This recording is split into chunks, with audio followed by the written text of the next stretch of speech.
Welcome to the Fast Leader Podcast, where we explore convenient yet effective shortcuts that will help you get ahead and move forward faster by becoming a better leader. And now, here's your host, customer and employee engagement expert, and certified emotional intelligence practitioner, Jim Rimbach. Need a powerful and entertaining way to ignite your next conference, retreat, or team building session?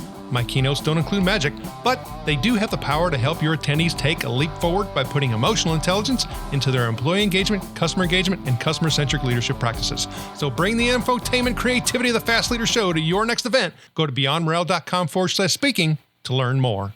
Okay, Fast Leader Legion, I'm excited today because I have somebody who I've admired her work for a very long time, and hey, she's on the show. Chantal Bechervaise was born and raised in Montreal, Canada with her younger brother. In 5th grade, when on a field trip, she was left behind, and instead of freaking out, Chantal actually went to the white pages, used the payphone, called the place that the next stop was, and then they came back and got her. Ever since then, Chantal's family and friends always comment on how she is one of the strongest people that they know. She is a rock and perseveres, constantly looking for ways to learn and improve. Chantal says it's all about attitude, and she can always be found encouraging others to reach their goals. Chantal is bilingual, speaking both English and French, and works in the Canadian federal government. By night, she is a blogger and social media fiend, and in her spare time, likes to volunteer to help support organizations in her community. Chantal has a few core principles that she tries to live by. The first is her favorite, from a quote from Maya Angelou. "I learned that people will forget what you said, will forget what you did, but people will never forget how you made them feel." And the second is that it doesn't cost anything to be kind to others, but that kindness could mean the world to the other person. She says that you never know what others are going through, and when being kind can make a difference in the life of someone else. Chantal provides herself in being a huge sci-fi geek, and her goal is to create workplaces that don't suck. Chantal currently resides in Ottawa with her husband Blair of 15 years with their 13-year-old daughter. Chantal Bechervaise, are you ready to help us get over the hump? Yes, I am. Thank you so much for having me. Oh, thanks for being here. Now, I've given our listeners a little bit about you, but can you tell us what your current passion is so that we can get to know you even better? My current passion, which you touched on, is creating workplaces that don't suck. That's my passion and that's my goal, is to create work environments where leaders thrive, where employees thrive, and where it's just a great place and a fun place to be.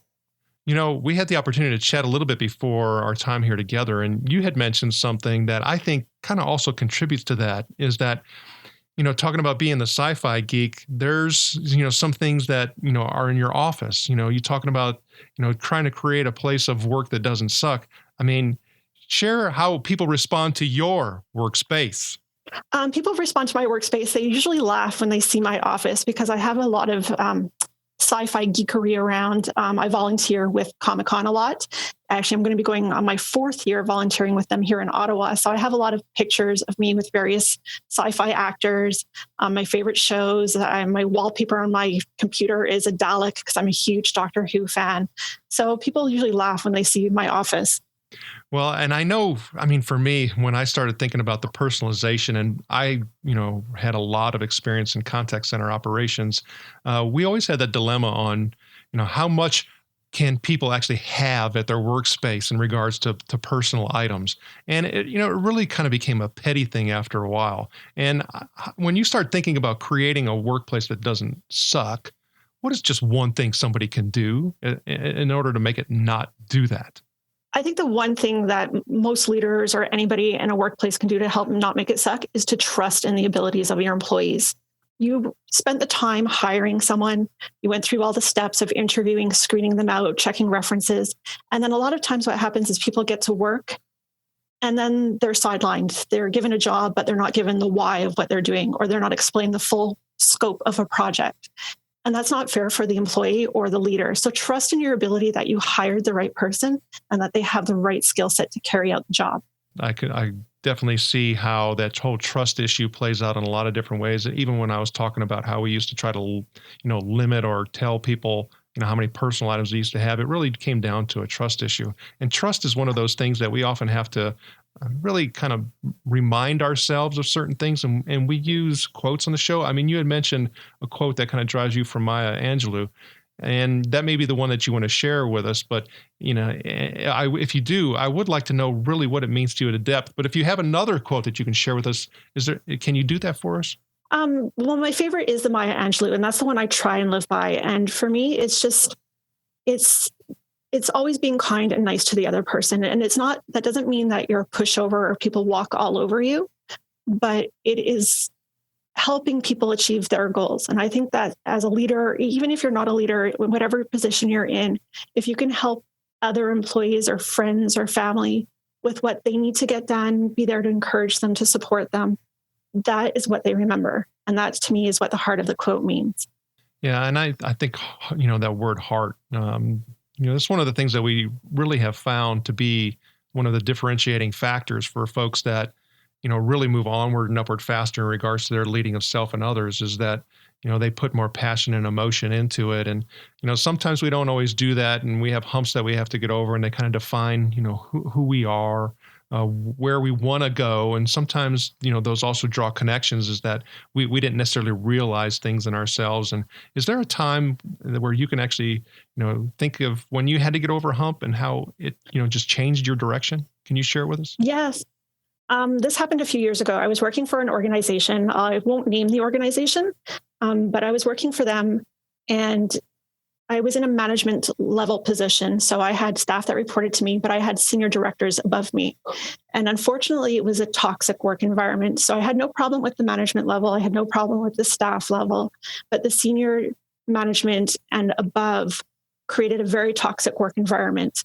It wasn't something I expected. I think everybody's had a bad boss or a boss that wasn't their favorite. But when you work in an environment where every day you're put down or yelled at, or people are talking about you behind your back, it changes you. And it was a huge obstacle for me, because I'm the type of person that's pretty positive and I persevere, and I'm a rock. But when you're dealing with a toxic environment, if you're a rock, the toxic environment's like the water, and water eventually erodes rocks.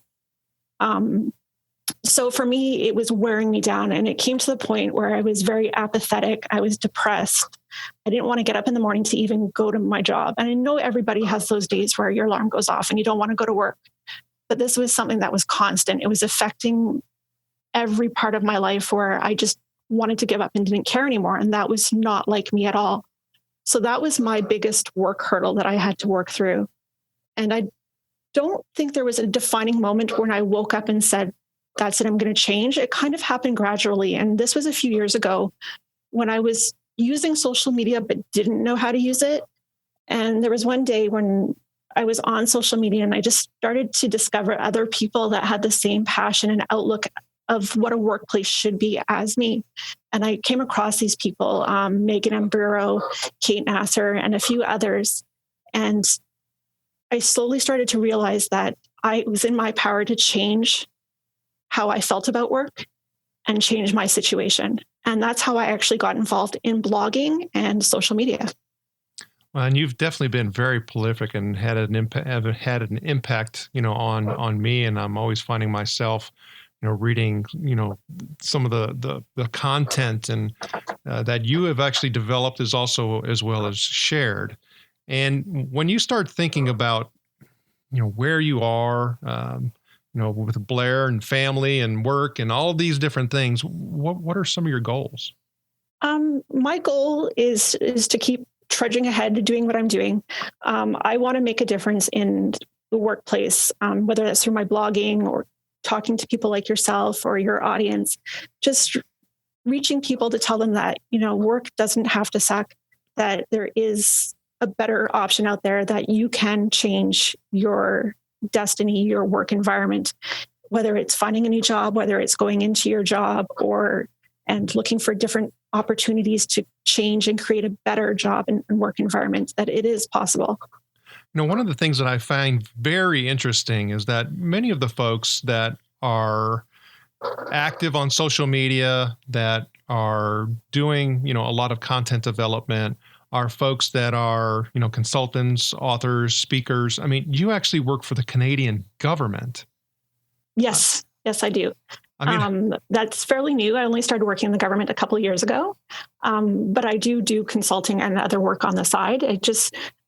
I'm the type of person that kind of takes on a lot, and I like that.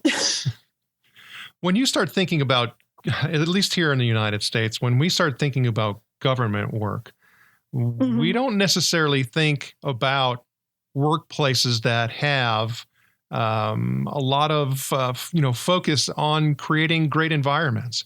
So what kind of connection, impact, effect, comments have you gotten in regards to the work that you're doing there for the Canadian government with the other work that you're doing in regards to creating workplaces that don't suck? I think that I've been able to combine the two in a way that is positive for myself. When people think of government, they think of big, large organizations with a lot of red tape. And in a lot of cases, that's the truth. But there are opportunities to make work better and to break down silos and to break down some of the red tape. And I've come in here with ideas. I've done lunch and learns where I've spoken about social networking. I have people that approach me on how to use social media. Leaders are now becoming more and more involved in social media, whether they're government leaders, organizational leaders, or everybody. So I do get a lot of social media questions because a lot of people know that I'm very familiar with it. Well, that's one reason I wanted to have you on the show because, to me, I think you're a huge inspiration to a lot of folks because you haven't allowed where you are to dictate who you are. Well, thank you. And I think that's something that I learned later on in life. If I had known that early in my life, I think things might be a little bit different than they are now. But it's something that I've learned that it doesn't matter where you are. You don't have to be a CEO, a leader to take charge of your career, of yourself, and lead from where you are. Thanks so much for sharing that and being such an inspiration. Okay, so you talked about doing some consulting and doing some work, on the side. What kind of organizations are you finding yourself working with? Well, I do a variety of things. I volunteer, so a lot of my time on the side is spent volunteering because I feel that I should give back to my community, and it's something that I'm very passionate about. That no matter what's going on in my life, that I'm very blessed and very happy with the results I've achieved. So I feel that I need to give back. So I volunteer with a couple of organizations and give back that way. I help them with their social media. I help them with reaching out to companies and doing sponsorship for them. I've worked with the local library and done social media classes for them as well. Other than that, I do some social media and blogging campaigns with various companies. I've worked with Sony and Motorola and Google, and there's a few other companies that I'm hoping to work with in the upcoming months. And sometimes it's just one-on-one. I have people that approach me through work after working with them. There's self-published authors that will approach me and ask me to teach them how to use social media. So a lot of my time in consulting is spent teaching others how to use social media. And the Fast Leader Legion wishes you the very best. Now, before we move on, let's get a quick word from our sponsor. An Even Better Place to Work is an easy-to-use solution that gives you a continuous diagnostic on employee engagement along with integrated activities that will improve employee engagement and leadership skills in everyone. Using this award-winning solution is guaranteed to create motivated, productive, and loyal employees who have great work relationships with their colleagues and your customers. To learn more about An Even Better Place to Work, visit beyondrel.com/better. All right, Fast Leader listeners, now it's time for the Hump Day Hoedown. Okay, Chantal, the Hump Day Hoedown is the part of our show where you give us good insights fast. So I'm going to ask you several questions, and your job is to give us robust yet rapid responses that are going to help us move onward and upward faster. Chantal Bechervaise, are you ready to hoe down? I'm ready to hoe down. All right. So what do you think is holding you back from being an even better leader today? Easy, myself. The only person I can blame is me, nobody else. So it's the little voice in the back of the head that sometimes comes up and says, you can't do this. I got to send that voice back. What is the best leadership advice you have ever received? The best I think I've ever received was when I was told it's not about you, it's about them. So when you're leading, no matter what you're doing, that you have to take your ego out of the position. It's not you. Focus on them. What is one of your secrets that you believe contributes to your success? My attitude. I think it's my approach, and that even if something is negative or goes wrong or doesn't turn out the way I want, that I turn it into a positive learning experience. What do you feel is one of your best tools that helps you lead in business or in life? That's easy. It's my community and network. It's friends, family, and people that I've met on social media. What would be one book, from any genre that you'd recommend to our listeners? Oh, that's so hard. I love so many books, but one book that stands out is The Go-Giver by Bob Burg. I think it just embodies everything that I believe about giving to others, about kindness, about putting others first. Okay, Fast Leader listeners, you can find links to that and other bonus information from today's show by going to fastleader.net/Chantal Bechervaise.